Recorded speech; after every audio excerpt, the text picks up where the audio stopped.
Guys, kamusta? Panibagong araw na naman.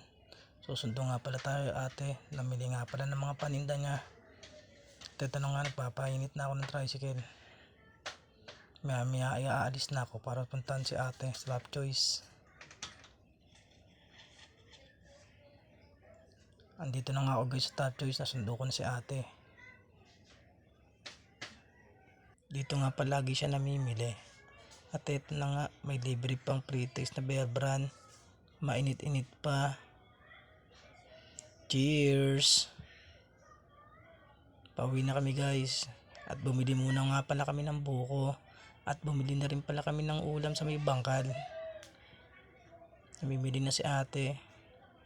At dito nga ay sobrang traffic papunta ng Petron. Nakita niyo naman, dikit ang mga sasakyan. Ayun na nga, pag uwi namin nakatulog na si Sophie. Bagsak.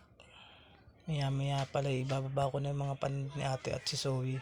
Let's G!